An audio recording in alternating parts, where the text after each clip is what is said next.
talk about cemeteries now. Now, last video I did was about Camden, more or less, in the historic town in this area, and I mentioned the cemeteries. So right here is the old Presbyterian burying ground. Within its walls is a young lady who traveled from England to here to try to find her lover boy. He was a lieutenant in the British Army. Also within these walls are the remains of a man who died in a duel. And so I will be expanding on both of those stories, not this video, but in a later video, soon to follow this video. Then there are other stories I won't be expanding on because while interesting, there's not like a long story to them. Well, here I am at the Old Quaker Cemetery. It's a very historic cemetery, and I'm just going to be pulling some information off this little pamphlet I got here. I've got some information written down in my notes. You may hear some maintenance stuff going on, some machinery and stuff. Apparently I've arrived at a bad time, but I'm here now and I can't just come back because this is a bit of a distance from my house.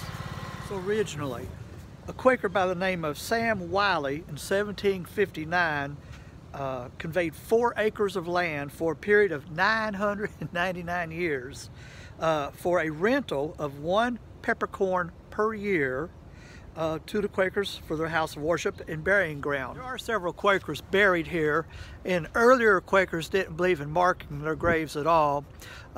These graves here you can tell are Quakers by the fact of like an arched brickway over the tomb area.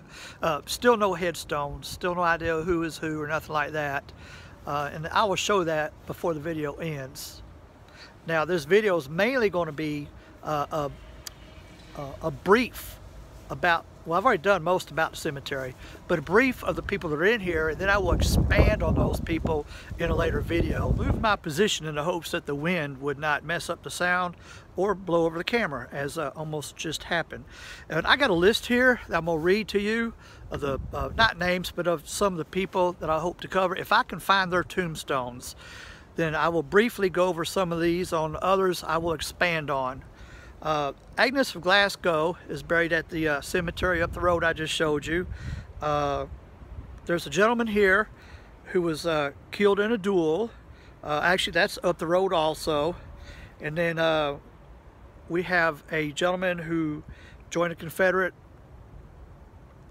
Confederacy at age 13, the youngest Confederate soldier. Also here is Josephine Brown. Now, I tried to look up all kind of information for Mrs. Brown, and I just couldn't find it. The hook here is that she was a Confederate spy and was buried as Josephine Lovett Noel, which I got to look at her death certificate online, but I mean it was no help neither. I couldn't find any news articles or anything about this lady, Josephine Brown.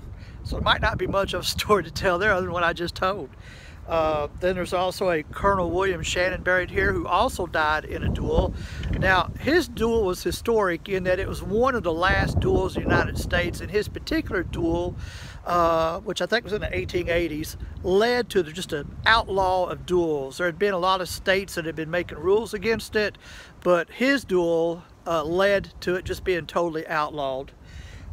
Also here, so Neil Smith was a merchant, and his tombstone was used as a target by the guy that I mentioned earlier in the 1820s who was who ended up dying in a duel. So the guy that died in a duel is buried here, as well in the same cemetery, the tombstone that he was taking pot shots at. Now I don't know if he didn't like this guy. I don't see anything that tells when he was born or died, you know, if they even knew each other. But I just, so if I can find it, I'll show it. Of course, I'll show you the original Quaker grave, which I'll show you that before I end this video. Also buried here is Samuel Mathis, who was the first white person born in Camden. He was born in 1760. There's an infant plot here for infants who died, but parents did not have a family plot. There are approximately 210 Confederate soldiers buried here, of which most of them are located, but some of them are not. Let me see here. Joseph Brevard. Now, those of y'all who are history buffs may recognize that name. There's a Brevard County in North Carolina, and I believe it's named after him. Now, he was the youngest Revolutionary War officer. So we have the youngest Confederate soldier and the youngest Revolutionary officer buried here. There were 3 brothers that were killed in World War II, all buried right here.